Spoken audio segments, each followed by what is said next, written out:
asalaamaaleykum suñu mbokku téléspectateurs yi ànd ak seen programme Océan 24 TV comme ni ñu koy faral di defee saa su ne si seen émission bi nga xam ni moom la ñu jagleel découverte tey nag ñu dem à l'encontre de honorable Malick Kébé bokkoon ci 14e législature bi nga xam ni foofu ci assemblée nationale ci jamonoy président Macky Sall waaye tamit nekk juriste nekk itam premier adjoint au maire des Parcelles Assainies nekk tamit président bu mouvement Horizon Sénégal waaye tamit nekk membre allié du parti Pastef tey nag moom la ñu fas yéene dalal ci seen émission bi nga xam ni ñu bari dinañ ko faral di suivre ngir gën a xam ki ñu dajal mooy kan kon laata ñuy sori rek dañ koy jaar jox kàddu gi mu nuyoog mbokku téléspectateurs yi ci li nga xamante ni ji moom la ñu seq ci laaj ak ay tontu yoo xam ne ji dañ ko fësal ci biir émission bi asalaamaaleykum honorable. waaw waaleykum salaam. La direction de Océan, on vous remercie beaucoup. Nous sommes effectivement sénégalais, nous sommes auditeurs, nous sommes effectivement donc nous suivons. D'abord de les féliciter, effectivement, qui ligue bien de nous connaître ci Sénégal. Waaw tey rek moom c'est vrai que man honorable Malick Kébé donc ancien parlementaire de la 14e législature. Bien sûr comme ni nga ko waxee maay deuxième adjoint au maire commune des Parcelles Assainies. Et en même temps nekk juriste et aménagiste donc man maay président mouvement Horizon Sénégal bien sûr bu ñu bi nga xam ne ñu ko créé bu yàggul parce que bien sûr gis nañ ni que effectivement donc régime bi bees bi yegg si wax dëgg yàlla dañu ñëw pour gindi Sénégal pour dimbali Sénégal ci lu bëri moo tax ñu jël suñu tànk ak suñu lépp ànd ak le président Ousmane Sonko et le président Diomaye pour les accompagner pour si Sénégal bu bees quoi dans un Sénégal meilleur incha allah. Voilà comme ni mu ko waxee yaakaar naa ni loolu lañ doon xaar ci moom ngir ñi nga xam ne ñoo koy seetaan ñu gën a xam ki ñu jàkkaar lool mooy kan kon laaj bi ñu lay jëkk laaj rek mën nga ñëw tuuti si sa parcours si sa cursus scolaire d'abord fan nga jaar ba tey yàlla def nga nekk juriste avant ñuy ñëw ci wàllu politique. waaw disons que mën naa wax ni bon c'est vrai que maa ngi jaar fii la dëkk Parcelles yàgg fii donc fii laa jàngee ba jeexal Parcelles Assainies c'est Ibrahima Thiaw bi laa génne mu Parcelles Assainies donc jóge fa dem Limamoulaye après jóge Limamoulaye dem université et c'est par la suite effectivement donc par un concours que je rentré effectivement donc au niveau des cours et tribunaux nekk fa interprète judiciaire effectivement au niveau de la cour d'appel de Dakar durant 25 ans donc de service que j'ai fait à la cour et entre temps bien sûr j'ai mené des études effectivement donc d'autant plus que j'étais professeur d'histoire et de géographie, j'ai mené des cours au niveau de l'ENEA et par la suite je suis devenu ingénieur en aménagement donc du territoire et je suis devenu bon j'étais d'abord technicien supérieur en gestion territoriale et ce diplôme là et après j'ai eu le diplôme effectivement d'ingénieur en aménagement du territoire et en planification urbaine donc ba may ñëw effectivement donc fekk maa ngi def politique en même temps xam nga jàng moom boo koy def moom en même temps tu t'impliques de la politique parce que àdduna noonu la ah lii sa gox di organiser da nga ciy bokk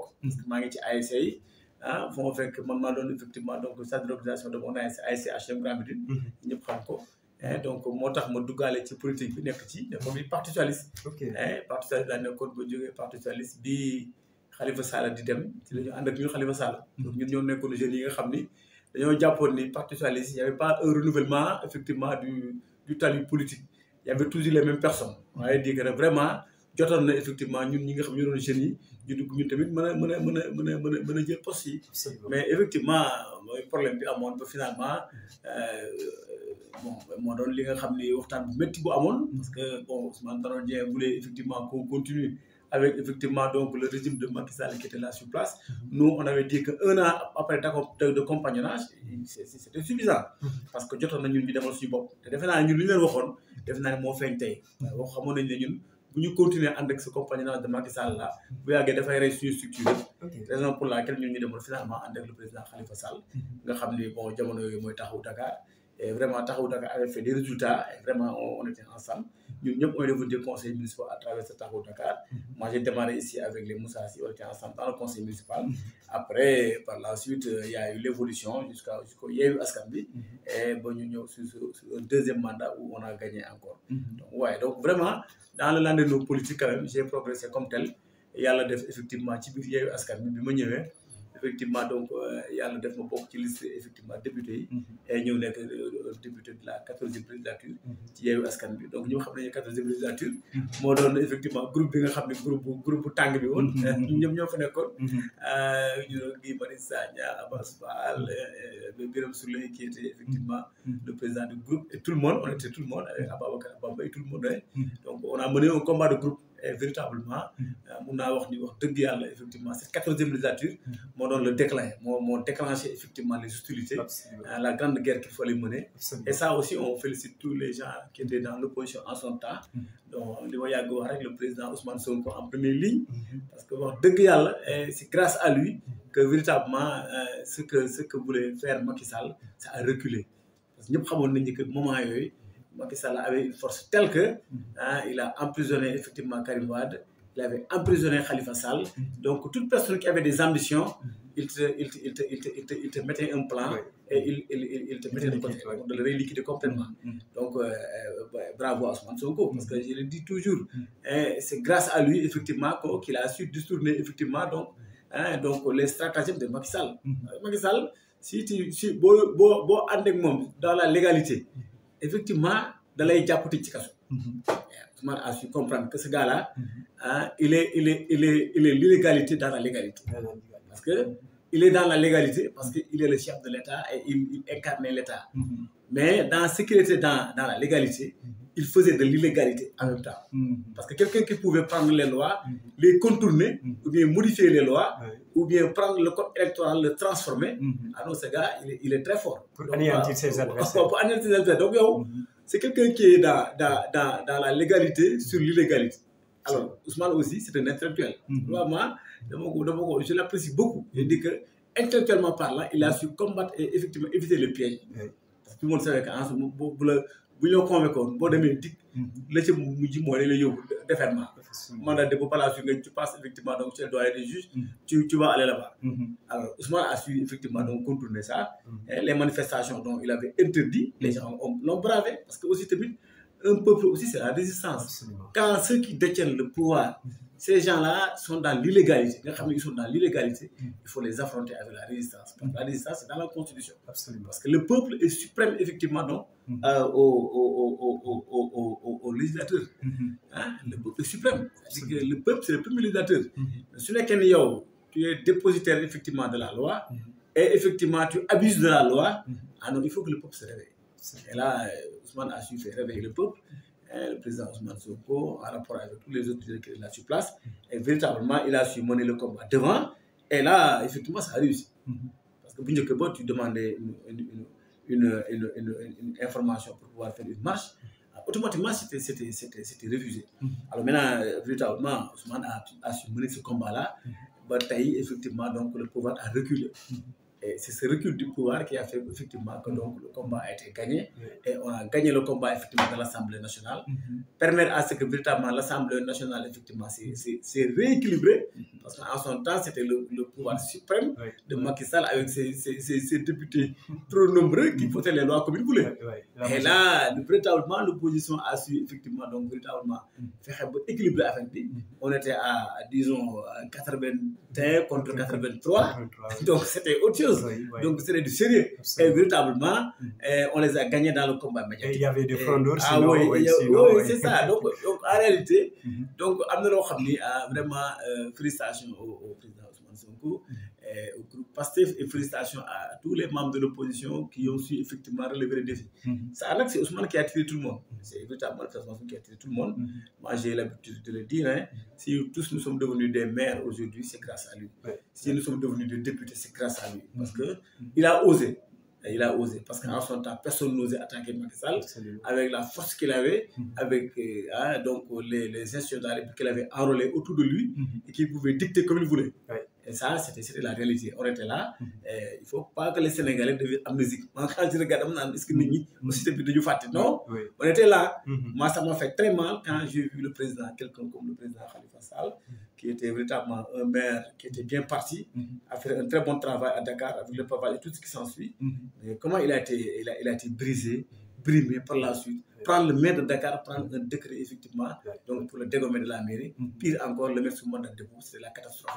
Moi, je me suis dit que vraiment, ce gars-là, il avait trop fait. C'est pourquoi, notamment, vraiment, mention spéciale au président Ousmane Sonko et mention spéciale effectivement à ce groupe de jeunes qui aujourd'hui ont pris le pouvoir et qui avaient mené le combat hier. Absolument. Donc voilà le parcours dont j'ai fait et j'en suis fier d'avoir appartenu à ce combat de la révolution où il fallait changer les choses. Absolument. Sur cette relance, bon, comme disait l'adage, qui ose gagne, qui joue perd. Alors il a osé, avec ses alliés, il a gagné. C'est ça. C'est ça. C'est donc, moi, je aduna toujours rek ku ñemewu doo jëm buy quoi. Voilà te am na si loo xam ne ji peut-être dafa am loo xam ne ji nekkatul force. nekkatul tamit loo xam ne ji peut-être pouvoir la. mais intelligence ak conviction la. C'est ça. te ni nga ko waxee sànq ku xool ni mu def ba yàlla def mu accéder ñoom ñëpp ñu ñëw si pouvoir bi. bu du woon stratégie. yaakaar naa ne du demee noonu quoi. voilà kon ci loolu dañuy def benn rebond ci li nga xam ni mooy ci wàllu politique bi ba tey nga gis li nga xam ni moom la ñuy wax projet Sénégal 2050. mu nekk benn projet boo xamante ni ji Sénégalais yi waxuma Sénégal sax mais Afrique sax ñu ngi ubbi seen i gët adduna bi ñu ngi ubbi seen i gët di xool Sénégal fan la jëm ak un gigantesque projet. voilà ndax maanaam dimension projet bi nu mu tolloog yooyu. ak li ñu si wax yëpp yow en tant que allié en tant que homme politique mais en tant que citoyen sénégalais ban lecture ngay def ci li nga xam ni mooy ni ñu projeté li nga xam mooy projet bi. waaw là merci beaucoup encore non xam nga le projet Sénégal 2050 véritablement c'est un projet effectivement qui est très gigantesque et qui est très ambitieux parce que aussi. ñun ñu yàgg jàng yàgg nañu wax nañu effectivement donc si on veut développer le Sénégal on s'appuie d'abord sur nos propres leviers. li Ousmane Sonko le président Ousmane Sonko j'ai l'habitude de dire Ousmane Sonko je dis le président Ousmane Sonko ce qu'il a mis en place en rapport avec le président Diomaye c'est extraordinaire hein, c'est extraordinaire parce que d'abord il faut pas que l'on compte toujours sur l'extérieur. nit boo bëggee développer sa dëkk da ngay compter sur toi-même d'abord. Voilà c'est ça qu'on applique chez nous au niveau donc de moi qui est sorti de l'école ENA, École nationale d'économie appliquée. Ce que nous avons appris nous, c'est d'abord le développement endogène. Développement d'abord, il faut que les gens s'appuient d'abord sur le propre levier et pour par la suite avec la coopération internationale essayer de développer des choses. Et effectivement donc ce projet effectivement Sénégal 2050 s'appuie sur nos propres leviers. Le Sénégal a nos ressources minières, nos ressources pétrolières, nos ressources gazières. Et nos ressources halieutiques, toutes ces ressources-là, nous allons essayer effectivement donc, de les fructifier et de les aider effectivement donc à avoir effectivement donc un apport et effectivement à avoir effectivement donc un élan international pour que effectivement donc les ressources jaar fi mu war a jaar. Parce que ñëpp fekk nañ fi démb ressources yi dañ ko doon jël di ko tayle boo jëlee pétrole bi gis nañu li fi xew la plupart des contrats ont été revus soo gisee les ressources effectivement donc halieutiques mooy jën yeeg ñoom seen dañ doon signer ay conventions ay contrats ay licences avec des trucs et qui n'étaient pas clairs du tout ñenn ñi nekk ci suuf di jaay yooyu moo fi xewoon non man c'est pourquoi j'ai dit toujours que li ñu gën a sant yàlla Sénégal mooy ñi ñëw tey ay njiit yu jub lañu waaw parce que xam nga njiit ñoo xam ni soo xoolee seen xarkaram nga xam ni ay nitu diine lañ ay ñoo xam ni xaw nañu ragal nañu yàlla boobu loolu laay faral di wax nit ñi ma naan parce que boo jiite ay nit tamit da ngay xaw a ragal yàlla parce que ragal yàlla mooy du bul xool sa intérêt booy jiite fexeel ba d'abord yow nga xool intérêt peuple ba pare waaw intérêt sénégalais yi fa teg di maytu di jiital yow sa bëgg-bëgg ak yooyu parce que ñi fi nekkoon njëkk ba loolu la ñu gëmoon dañoo gëmoon ni bu ñu defee kilifa il faut nga defar sa bopp nangam toog nangam tout ça te lii nag tey dafa xew horizon 2050 nag mooy li gars yi di wax projet bi horizon 2050 d'abord c'est d'abord premier levier mooy on s'appuie d'abord sur le développement endogène après maintenant pour aller au plus haut niveau pour développer l'ensemble effectivement donc des ressources qui sont là d'abord parce que foog nga ressources yooyu foog nga réglementé waat ko defaraat ko bu nekk jub jaar ci yoon donc loolu nag du liggéey bu yomb du liggéey boo xam da ngay ñëw ni rek fekk yëpp nga bëgg ko mu jubbanti desul ko déedéet boo koy jubbanti ndànk-ndànk koy jubbante parce que lu nekk ñu ci biir lu nekk fekk nañ ko ci biir mais da ngay xool noo koy redresser ndànk-ndànk ba mu jub loolu boo redresser loolu ba mu jub ba pare nag nga doon créer nag les leviers yi nga xam dina permettre effectivement jënd meeg njaay mi mën a dox yooyu nga xam mooy suñu sutam nan lañ koy mën a tegee ci marché international bi ba Sénégal mën ci am dara yooyu mooy levier bi nga xam bi am doole après ci topp na maintenant nag stratégie door a ñëw stratégie nag bëri na lu bëri loo xam ni war nañ ko xalaatee ak Sénégalais yi ba nga xam ne moom ay retombé ci biir waa Sénégal parce que boo tegee stratégie ba pare ba affaire bi war a sotti ba nga war ci am ay retombé léegi maintenant retombé yooyu nag ngay delloo Sénégalais yi waaw mooy bu dee ci wàllu pétrole bi ñu fexe ba nga xam lu ci mënti génn essence bi wàññeeku courant bi wàññeeku bu dee ci wàllu effectivement donc agriculture bi tout ça tey on félicite le ministre Mabouba Diop tey effectivement donc Sénégalais yi ñu bëri ñu ngi dellu maintenant ci suuf si effectivement donc parce que lu ñu yàgg wax la loolu ñun ñu jàng ENA xam nañ ko avec le président Mamadou Dia il avait créé effectivement donc les 1000 coopératives qui ont été créées aujourd'hui. Il avait créé depuis très longtemps. Et effectivement, donc, les Européens avaient pris peur, c'est pourquoi on lui a créé des problèmes. Mais tout le monde savait que si on continuait avec cette agriculture forte du Sénégal, avec l'arachide, alors aujourd'hui le Sénégal serait très loin. Absolument. Malheureusement, on ne croyait pas en nous-mêmes. On pensait que nous, le développement, c'est sur l'Europe qui nous aide à pouvoir partir. Maintenant, le mental que nous avons maintenant, c'est le mental de Corée. D'abord que nous sommes des Sénégalais, nous sommes des Africains.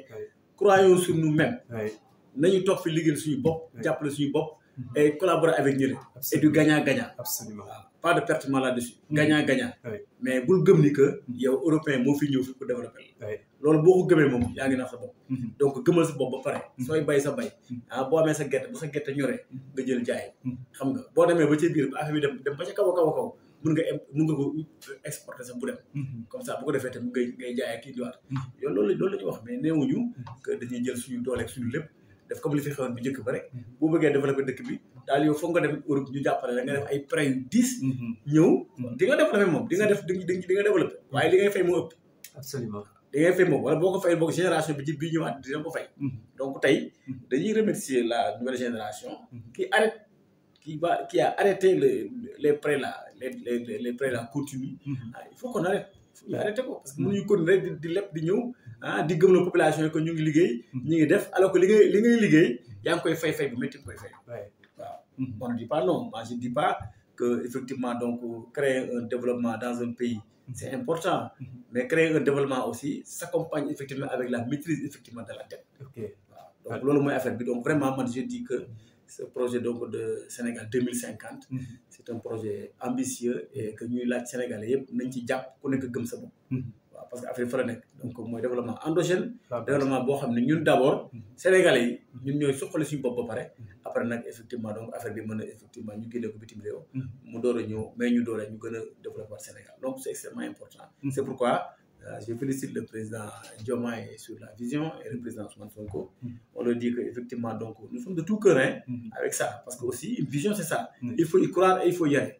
Voilà. Donc, on en déplaise à ceux qui, Sénégal, nous, France, quoi, on est trop bavard, quoi. On est trop bavard. Nous contestons. Sénégalais, il est naturellement contestataire. Alors que naturellement, amu ci xam-xam. waaw mais ñi ci am xam-xam. borom xam-xam yi jàng bu baax xam nañ ni Sénégal jotoon nañu arrêté dette yi. commencé maintenant gëm suñu bopp xool nu ñuy exploiter affaire bi entre nous. absolument yaakaar naa ni loolu bonne analyse ci li nga xamante ni ci moo di jëm ci projet bi. bu ñu waxee projet bi aussi dinañ wax problème bi nga xam ni ñu ngi koy coow fan yi ci diggante FMI ak l'ancien régime. muy benn endettement caché boo xamante ni ji toll na ci ay milliards suñu xaalis suñu koppar ba tey loolu nit ñi di ci laam-laamee loolu nan la war a mën a nekk bu fekkee lu dëgg la Macky Sall nan la mën a yéene Sénégalais yi pokkati milliards yu mel noonu ak fi réew mi toll yóbbu ko ban jàngat ngay def ci loolu. waaw xam nga li ñuy wax l'histoire effectivement de la dette cachée loolu moom vraiment duñ ci delluwaat parce que c'est clair que Sénégal milliards yu bëri dugg def yoo xam ni vraiment mënuñu la wax milliards fii la jaar waaw parce que dafa di loo xam ni dafa parce que ñoom xam nga les vrais voleurs non s'ils volent c'est très difficile d'enlever le stratagème de vol. Absolument. waaw ñi sàcc diggantaan jaay non bu ñu sàcc yu mag non dafa parce que sàcc moom nangu na sax moom nga jàpp tëj ko ci kaso bi mënuñu tëdd kaso ba génn dem la mu sàccoon def di ko lekk donc loolu am na mais mun nañu nangu rek ni que fii li fi xewoon daal jamonoy Macky Sall y a beaucoup de choses yoo xam ni desoon na leer dafa desoon a leer parce que daal boo bëggee dëgg mooy que ni li ñu mën a xam mooy que ni vraiment gis nañ fi ay nit ñoo xam ni am nañu xëy rek am nañu ay milliards te liggéeyuñu ko ñàkkuñu ko nekkuñu ay commerçants nekkuñu effectivement des gens qui font de l'exploitation d'or ou de l'exploitation telle ou telle donc loolu amoon na fi li nga xam ne ci biir contrat yi nekkoon biir état aussi tamit gis nañ ci effectivement des gens qui faisaient de la sous-traitance ci ginnaaw ñëw effectivement indi nit état bi effectivement di liggéey ak moom ndekete kooku yow li nga koy indi état bi yëpp yow yaa nekk ci ginnaaw di ci gagné dara absolument donc yooyu bëriwoon na fi et bëri na fi aussi effectivement sur ce qu'on appelle la question de la dette parce que bon ñun bi ñu nekkee assemblée dañu gëm na pour la dette on était à 71% mais on se disait que écoutez est-ce que dépassé wuñu ko parce que si on voyait effectivement donc le volume effectivement donc des chantiers du Sénégal bon on se disait que bon écoutez où est-ce qu'on a pris tous ces milliards là où est-ce qu'on les a pris alors ces milliards là est-ce qu'on les contrôle parce que en réalité même les corps de contrôle avaient été enrôlés. C'était la mauvaise gestion du budget. Voilà, donc vraiment en réalité, bon, on n'ose pas trop là-dessus parce que moi, j'avais beaucoup de considération à l'ancien ministre des Finances, Moustapha Ba, mais je dis toujours que Sénégal, nous avons trop de générosité. Cette générosité financière-là nous a amené à ces problèmes-là. Parce que les finances aussi publiques aussi, c'est extrêmement sérieux. Parce qu'il y a d'autres problèmes qui sont beaucoup plus urgents, qui sont là, qu'on oublie, et que des gens s'enrichissent. Et c'est pas normal. Quand on te dit qu'effectivement, que les abris provisoires au Sénégal font presque 15 000, c'est la catastrophe. Quand on te dit que donc, les maladies donc, les plus primaires sont toujours au Sénégal, c'est la catastrophe. Donc, quand on est à l'Assemblée, on dit, écoutez, le budget du Sénégal sur la prise en santé sanitaire ne fait toujours que 9%. C'est moins de 15%, des trucs comme ça.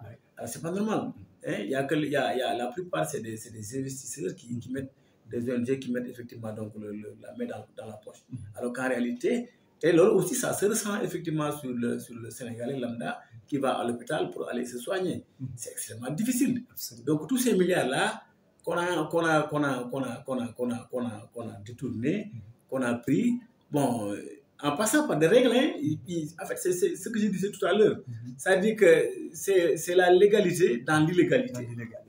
Être dans la légalité et dans cette légalité, jouer de l'illégalité. C'est ça l'Africain. C'est pas le Sénégal seulement. Il y a beaucoup de pays africains qui sont comme ça. Les interprètes sénégalais, il y en a beaucoup qui sont faux et qui sont malhonnêtes.